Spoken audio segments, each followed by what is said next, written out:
श्री शिवाय नमस्तुभ्यं। दर्शकों, कैसे हैं आप? आशा करते हैं कि आप सभी स्वस्थ व प्रसन्नचित्त होंगे।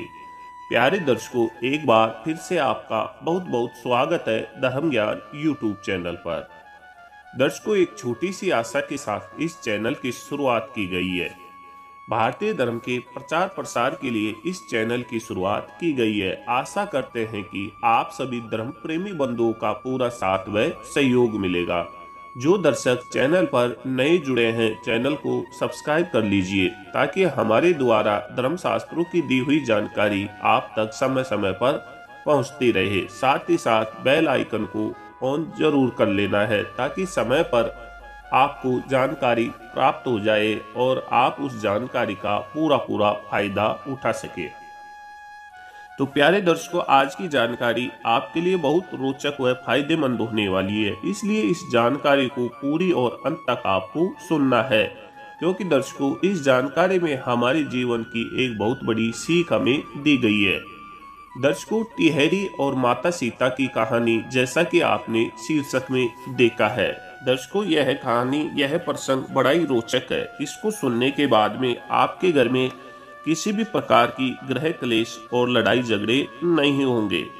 खास तौर पर मेरी वे माता बहनें जो आपस में लड़ाई झगड़े करती है, खास तौर पे ननद और भौजाई में, उनके लिए यह प्रसंग बड़ा ही रोचक होने वाला है। इस प्रसंग को सुनने के बाद वे कभी जिंदगी में लड़ाई झगड़े नहीं करेंगी, ऐसा मेरा विश्वास है। क्योंकि दर्शकों, इस प्रसंग को सुनने के बाद में ननद और भौजाई में लड़ाई झगड़े का क्या परिणाम होता है, वह आपको इस प्रसंग में हम बताने वाले हैं। इसलिए वीडियो के अंत तक आपको बने रहना है। तो प्यारे दर्शकों, रामायण एक बड़ा ही अच्छा प्रसंग है। रामायण में शुरू हो जाती है और माता कैकेयी के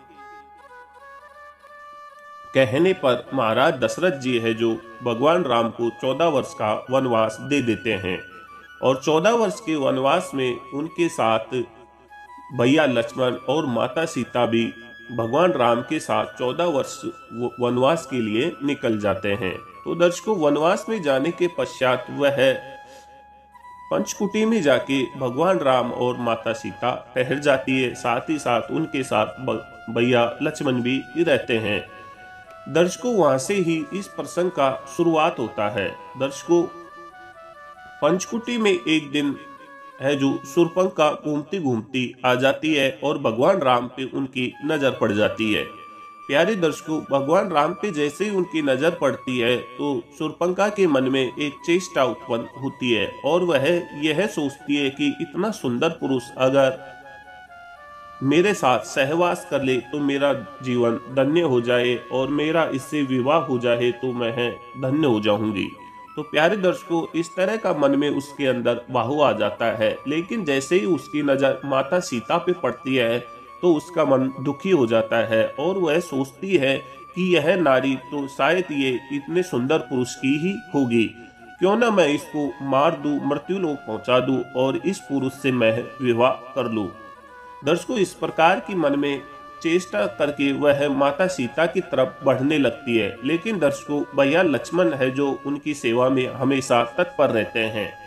दर्शकों, भैया लक्ष्मण ने अपनी पहनी धार तलवार से उसका नाक काट देता है और वह बहुत क्रोधित हो जाती है और अपनी कटी हुई नाक को लेके रावण के महल में पहुंच जाती है। दर्शकों, यहीं पे इस प्रसंग की जड़ शुरू होती है और पूरी रामायण इसी प्रसंग से शुरू हो जाती है। प्यारे दर्शकों, वहां पर जैसे ही शूर्पणखा अपने भाई रावण को यह बताती है कि पंचकुटी में 2 पुरुष और उनके साथ एक नारी रहती है और उसमें से एक पुरुष ने मेरी नाक काट दी, जबकि वहां पर मेरा कोई दोष नहीं था। ऐसा सुनकर रावण बहुत क्रोधित होता है और वह उसी समय साधु वेश बना के पंचकुटी में जा पहुंचता है। दर्शकों, रावण ने नारी के अपमान का बदला नारी से ही लेने की सोची और वह साधु वेश बना के माता सीता का अपहरण कर लाता है। दर्शकों, माता सीता का अपहरण करने के पश्चात में वह उसे लंका में ले आता है। लंका में लाने के बाद में माता सीता को अशोक वाटिका में बैठा देता है। अशोक वाटिका में अशोक के वृक्षों के नीचे माता सीता पूरे 1 महीने तक रहती है। प्यारे दर्शकों, इसी कड़ी में भगवान राम माता सीता को राम सेतु बना के लंका में पहुंच जाते हैं और लंका में पहुंचने के बाद रावण से युद्ध करते हैं और माता सीता को वापस प्राप्त कर लेते हैं। माता सीता को प्राप्त करने के पश्चात वह वापस लंका में लौट आते हैं। लंका में लौटने के पश्चात उनका पूरे नगरवासी स्वागत करते हैं। दर्शकों, एक दिन एक ऐसी घटना घटती है कि माता सीता को है जो अग्नि परीक्षा देने की नौबत आ जाती है और माता सीता अग्नि परीक्षा देने को मजबूर हो जाती है। प्यारे दर्शकों, धर्मशास्त्रों में टिटहरी को भगवान राम की बहन बताया गया है। एक दिन इसी टिटहरी ने माता सीता से मन में ईर्ष्या करके कुछ प्रश्न कर दिए और इन्हीं प्रश्नों के कारण माता सीता ने क्रोधित होकर इसे कुछ ऐसा श्राप दे दिया जिसके कारण इसका पूरा जीवन बर्बाद हो गया। तो प्यारे दर्शकों, एक दिन टिटहरी माता सीता के शयन कक्ष में चली जाती है और माता सीता से आग्रह करती है कि भाभी, आपने तो लंका में 1 महीने तक वास किया है, आपने तो पूरी लंका देखी है। कहते हैं कि रावण की लंका पूरी सोने की है, कुछ बातें मुझे भी उसके विषय में बताइए।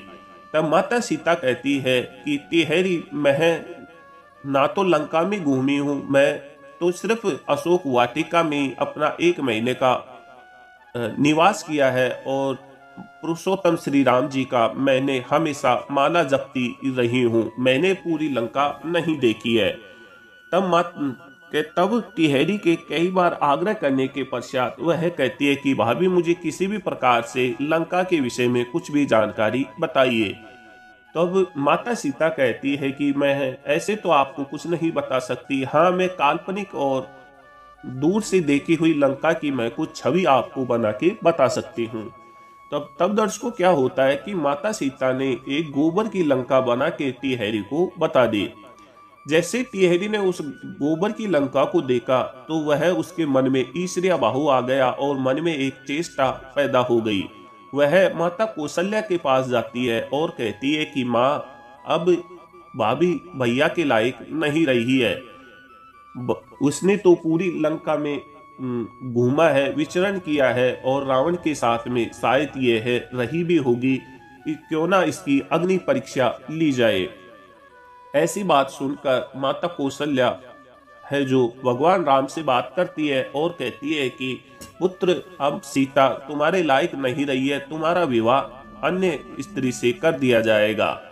तब भगवान राम कहते हैं कि माता, ऐसी बात नहीं है, सीता पवित्र है। तब दर्शकों, पूरे सभा में एक प्रसंग उठता है और कहते हैं कि माता सीता की अग्नि परीक्षा ली जाएगी। तब माता सीता अपने पतिव्रता की परीक्षा देने के लिए इस प्रकार की अग्नि परीक्षा देने के लिए तैयार हो जाती है। और दर्शकों, एक दिन सुबह के समय माता सीता इसके लिए तैयार होके आ जाती है। दर्शकों, लकड़ी रख दी जाती है और लकड़ी पर माता सीता को बैठा दिया जाता है। माता सीता मन ही मन बहुत क्रोधित होती है, लेकिन उसको अपनी पतिव्रता की परीक्षा भी देनी होती है।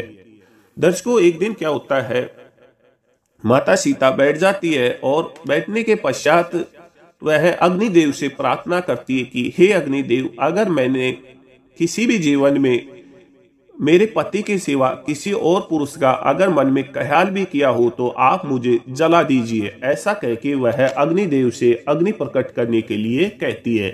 प्यारे दर्शकों, उसी समय अग्नि प्रकट हो जाती है और पूरी की पूरी लकड़ियां जल जाती है, लेकिन माता सीता का कुछ भी नहीं बिगड़ता है, उसके सिर का एक केस भी नहीं जलता है।